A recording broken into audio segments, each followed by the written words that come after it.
ვინ იყო ანტირუსული მოძრაობის პირველი ლიდერი საქართველოში? ერეკლე მეორის თანამეცხედრე, დარეჯან დედოფალი. არც ერთ ქართველ მონარქს ისე სასტიკად არ გასწორებია რუსული და შემდგომ უკვე საბჭოთა ისტორიოგრაფია, როგორც გაუსწორდა ამ დედოფალს. მათი გაავების მიზეზი მარტივი იყო. დარეჯან დედოფალი იმთავითვე სასტიკი წინააღმდეგი იყო ერეკლეს რუსეთთან დაახლოების. ეს უაღრესად საინტერესო პერსონა მარტო თავის შვილებზე მზრუნველ ავყია დედად და ბოროტ დედინაცვლად გამოიყვანეს. მის საქმეთაგან მხოლოდ იმას იხსენიებდნენ, რომ ერეკლეს მემკვიდრეობის წესი შეაცვლევინა. მერე კი ვითომც და რუსეთს იმიტომ დაპირისპირებია, რაკიღა პავლეს მემკვიდრედ დავითი უცვნია. არადა დარეჯან დედოფალი ბევრად ადრე მოგვევლინა ანტირუსული მოძრაობის ლიდერად. ერეკლესა და დარეჯანს შორის უთანხმოება და ანტირუსული მოძრაობის ფორმირება მათი ქორწინებიდან 3 ათეული წლის შემდეგ დაიწყო. დარეჯან დედოფალი ერეკლე მეორის მესამე ცოლი იყო. ახალგაზრდა მეფე 30 წლის იყო სამეგრელოს მთავრის დადიანის 15 წლის ასული დარეჯანი რომ შეირთო ცოლად. სწორედ ამ პერიოდიდან დედოფალი აქტიურდება. უშუალოდ ერევა სახელმწიფო საქმეებში და ეს ჩარევა დღითი დღე ძლიერდება. დედოფლის ანტირუსული განწყობა უსაფუძვლო არ იყო. იყო ასპინძის ომი, როდესაც რუსებმა ერეკლე თურქებს შეატოვეს. შემდეგ ტოტლებენის მოუქნელი ფანდები ერეკლეს ჩამოსაგდებად. 1766 წელს ზაალ ორბელიანის მიერ ერეკლეს ტახტიდან ჩამოსაგდებად მოწყობილი დიდი შეთქმულების სულისჩამდგმელი რუსის აგენტი ბაკუნინი გამოდგა. ასევე რუსეთი აგულიანებდა ბატონიშვილ ალექსანდრე ბაქარის ძეს ერეკლეს ჩამოსაგდებად. დარეჯანი ცდილობდა თვალი აეხილა ერეკლესთვის. დედოფალ ზურგს უმაგრებდა სოლომონ ლიონიძე. მათ ირგვლივ თავი მოიყარეს დარეჯანის შვილებმა, ბევრმა სხვა გავლენიანმა პირმა და სასახლეში გაჩნდა ანტირუსული მოძრაობა დარეჯანის მეთაურობით. ვითარება მართლაც არაორდინალური იყო. ოპოზიციის ლიდერი დედოფალი იყო. დარეჯანი მაინც ვერას გახდა. ოპოზიციის მედგარმა იერიშებმა ერეკლეს გეზი ვერ შეაცვლევინა. ხელი მოეწერა ტრაქტატს. მეფემ ოპოზიციის გავლენიანი წევრები სახელმწიფო მართვას ჩამოაშორა. გადააყენა სარდალი და სახლთუხუცესი დავით ორბელიანი. სახელმწიფო საქმეებს ჩამოაშორა სოლომონ ლიონიძე, მაგრამ ვერ ჩამოაშორა დარეჯან დედოფალი. დარეჯანი მუდამ საყვედურებით ავსებდა ერეკლეს ტრაქტატის გამო. მიაჩნდა, რომ მან ამ ტრაქტატით დაანგრია საქართველოს სამეფო. ეს საყვედურები არც შემდეგ შეუწყვეტია, როცა მიხვდა, რომ ერეკლეს ეს ნაბიჯი საბოლოო იყო, რომ ოპოზიციაში ყოფნა აზრს კარგავდა და ისევ ერეკლეს ამოუდგა გვერდში. დარეჯანი იმასაც კარგად აცნობიერებდა, რომ სპარსეთის ყაჯარი ძლიერდებოდა და საქართველოს უახლოვდებოდა. დარეჯანმა იცოდა, კრიტიკის დრო აღარ იყო. ერეკლეს გვერდით უნდა მდგარიყო და იდგა კიდეც.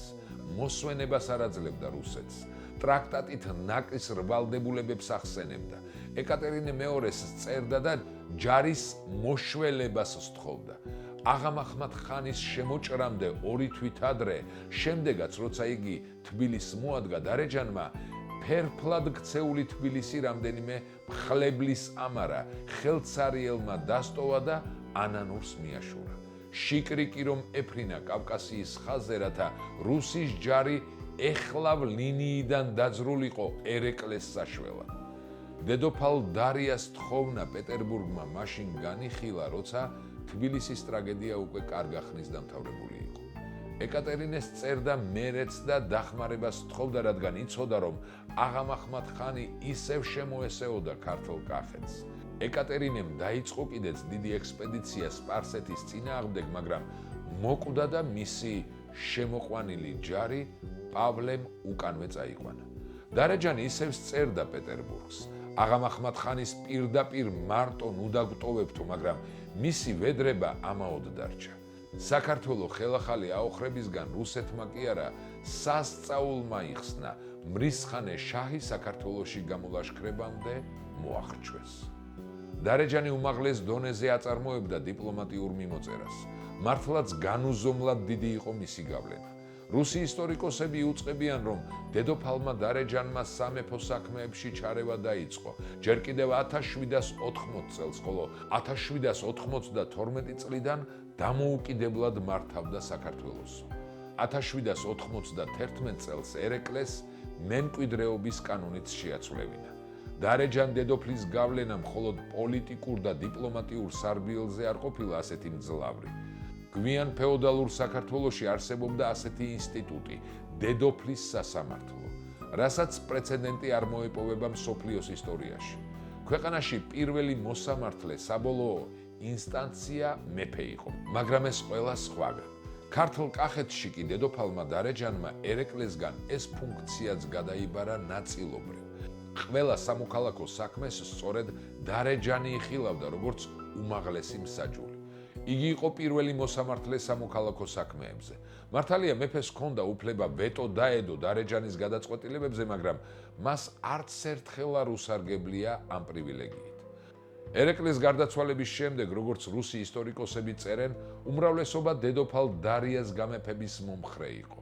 მაგრამ ვიდრე დარეჯანი ერეკლეს გლოვობდა, გიორგი მე-12-მ მარიფათი გამოიჩინა, სამეფო ფუნქციები აიღო ხელში და თავადების დაფიცებას შეუდგა. დარეჯანი გართულებას მოერიდა და გამარჯვება გიორგის დარჩა. რუსეთმა დიდი ჯარი შემოიყვანა საქართველოში. ქვრივ დედოფალს ჯაშუშები მიუჩინეს, მთლიანად ჩამოაშორეს გიორგის.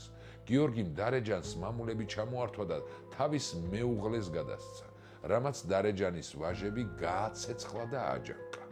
ალექსანდრე ბატონიშვილი სპარსეთში გაიჭრა. მისი წაქეზებით აბას მირზას ჯარები აზერბაიჯანში შევიდნენ. რუსების გარეკვის იმედი ცხოველდებოდა. დანარჩენი ბატონიშვილები 3000 კაცი თბილისისკენ დაიძრნენ. აჯანყებულ ბატონიშვილებს მიზნად დარეჯანის გამეფება ჰქონდათ დასახული, მაგრამ გიორგიმ მოახერხა მათი მოგერიება. გიორგიმ რუსების დახმარებით ნიახურასთან გამართულ დიდ ბრძოლაშიც მოახერხა ომარ ხანისა და ანტირუსული ძალთა დახმარებით კახეთში შემოჭრილი ალექსანდრე ბატონიშვილის მოგერიება. რუსეთი მყარად იყიდებდა ფეხს საქართველოში. აბუნტებული ბატონიშვილებისგან დაშინებული გიორგი მთლად რუსებს მიენდო. გარდაიცვალა გიორგი. მისმა ვაჟმა ნაცვლად იმისა, რომ სოლომონ ლიონიძისთვის დაეჯერებინა და სასწრაფოდ მეფედ კურთხეულიყო, ლიონიძე ლაზარევს დააპატიმრებინა. იმპერატორისგან ელოდა მეფედ დამტკიცებას, მაგრამ იმპერატორმა მანიფესტით ქართლ-კახეთის სამეფო გააუქმა და მიიერთა. სპარსეთის ახალმა მმართველმა კი მეფედ დარეჯანის უფროსი ვაჟი იულონი გამოაცხადა. ალექსანდრე ბატონიშვილი სპარსეთიდან აპირებდა შემოტევას იულონის ტახტზე ასაყვანად. ვახტანგ ბატონიშვილი დარიალთან იდგა რუსებისთვის გზის მოსაჭრელად. ყველა ამ ამბის ძაფი დარეჯანს ეპყრა ხელში. მაგრამ რუსეთმა 1802 წლის შეთქმულება სასტიკად ჩაახშო. რუსეთის მომხრე დავითი დარწმუნდა, რომ რუსეთმა მწარედ გაწირა ბაგრატიონები. რუსის გენერლის მუნდირი გაიხადა და პეტერბურგს გაუგზავნა. დავითისა და იულონის ბანაკები სამეფოს გადასარჩენად გაერთიანდა. დაიფიცეს, რომ გადაერჩინათ სამეფო და აიყვანიონ მეფედ ის, ვისაც დანიშნავს და აირჩევს დედოფალი დარეჯანი. ყველამ დარეჯანის ირგვლივ მოიყარა თავი. დედოფალი დარეჯანი გახდა ის ცენტრი, რომლის ირგვლივ ბრუნავდა ყველა ეს ინტრიგები. დედოფალი დარია, რომელსაც აქვს უდიდესი გავლენა, მთელ საქაურ მანქანას მართავს. სწერდა ლაზარევი კნორინგს. დარეჯანის ბანაკი ბაბახანს ჯარებით დახმარებას თხოვდა რუსების გასადევნად, მაგრამ დარეჯანი სპარსეთს რუსეთის შემცვლელად კი არ განიხილავდა, არამედ ხვდებოდა, რომ თანამედროვე სამეზობლოში ყველაზე დიდი საფრთხე სწორედ რუსეთიდან მოდიოდა და მასთან კავშირს სპარსეთთან და ოსმალეთთან დაბალანსებული თამაშის წარმოება სჯობდა. დარეჯანმა მთელი ერი აიყოლია. თავადები ალექსანდრე ბატონიშვილთან გაიქცნენ. კახელებმა დაუმორჩილებლობა გამოუცხადეს ახალ წესს და სამართალს. ქართლის თათრობა გაიხიზნა. თბილისში ვაჭრობა გაჩერდა. გადასახადს აღარ იხდიდნენ. დუქნები დაიკეტა. დედოფალი მარიამიც ახლა ხშირადაა დარიასთანო. თბილისი მთლიანად არეულობამ მოიცვაო, წერს ლაზარევი. დედოფალმა დარეჯანმა მთელი ერის კონსოლიდაცია შეძლო. გუშინდელი მტრებიც კი დაიმუხრა. დარეჯანის გავლენა განუზომელი იყო. გრძნობდა დედოფალი ამას და ალექსანდრე ბატონიშვილს შემოტევის დაწყებას აჩქარებდა. ხვდებოდა რუსეთი ამას და ამიტომაც გადაწყდა დარეჯანის სასწრაფოდ გადასახლება რუსეთში. თავიდან ამ გადასახლებას კულტურული სახელი დაარქვეს, დარბაზობად მიწვევა, მაგრამ ვერას დიდებით ვერ გაიტყუეს დედოფალი. ციციანოვსაც კი, რომელიც საგანგებოდ მის თავიდან მოსაშორებლად გამოაგზავნეს, მთელი წელი დასჭირდა დარეჯანის მოსაშორებლად. დარეჯანმა თავიდან ხრიქს მიმართა, გამოაცხადა, რომ თავად სურდა რუსთ ხელმწიფესთან სტუმრობა და ციციანოვი 12 დღე ტყუილად ალოდინა ლინიაზე. შემდეგ ავადმყოფობა მოიმიზესა. დარეჯანი ვირტუოზი იყო. ჭკუიდან შლიდა ციციანოვს. ციციანოვის შიკრიკი ზაქარია ჯორაშვილი ალექსანდრე ბატონიშვილთან დაიარებოდა გადმოსაბირებლად. დარეჯანმა კი ის აქეთ გადმოიბირა და მისი მეშვეობით მიმოწერა გააბა ალექსანდრე ბატონიშვილთან. ისე გადმოიბირა, რომ როცა ყველაფერი გამჟღავნდა, ციციანოვმა ჯორაშვილს სიტყვაც ვერ დააცდევინა საერთოდ. ციციანოვი მიხვდა, რომ ტიკინასავით ათამაშებდა მას დარეჯან დედოფალი. დარეჯანი კვლავ ავადმყოფობის ეგიდით ჭიმავდა დროს. ციციანოვს აღარც მისი ავადმყოფობა სჯეროდა, აღარც საკუთარი შიკრიკების თავად მივიდა დედოფალთან და ყბა ჩამოვარდნილმა მისწერა პეტერბურგს, მეგონა მატყუებდა, მაგრამ ვინახულე და სიმსივნე მთელ სხეულზე აქვს მოდებულიო. მაგრამ თავად დარეჯანი რუსეთისთვის იყო სიმსივნე და ძალით უნდა გაეყვანათ სასახლიდან. არადა ძალით გაყვანის მწარე გამოცდილება ჰქონდათ. მარიამ დედოფალმა ხანჯალზე წამოაგო ლაზარევი. ციციანოვმა 1803 წლის 10 სექტემბერს უკანასკნელი წერილი გაუგზავნა დარეჯანს.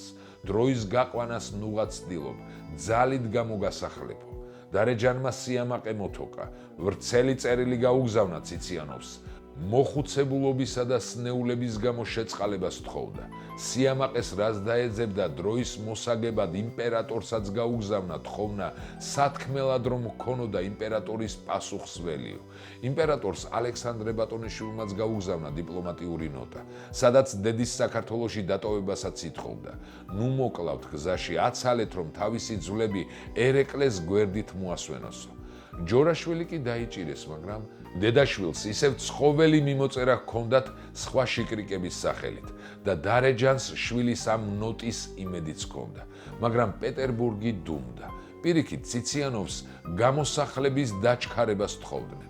ციციანოვის ბრძანებით გენერალი ორბელიანი დიდი ჯარით მოადგა მუხრანში დედოფალს, რომ უცებ გაეყვანათ იგი საქართველოდან. ქართველებს რომ აჯანყება ან თავდასხმა არ მოესწროთ. დარეჯანი საგულდაგულოდ გაჩხრიკეს, რომ მასაც მარიამივით ვინმე არ მოეკლა, მაგრამ დარეჯანი მიხვდა, რომ ბრძოლა წააგო და მოულოდნელად ტაქტიკა შეცვალა. მარიამივით წასვლას დედოფლური პატივით და დიდებით წასვლა არჩია. დინჯად და მეფურად იძლეოდა ბოლო განკარგულებებს. დრო ითხოვა წასვლის წინ საზიარებლად. სხვა რა გზა ჰქონდათ მისცეს. ციციანოვის ანგარიშით დარეჯანის ამალა 20 კაციანი უნდა ყოფილიყო. მან 36 კაციანი მოითხოვა. სხვა გზა არ ჰქონდათ, დათანხმდნენ. ოღონდ კი ადგილიდან დაძრულიყო.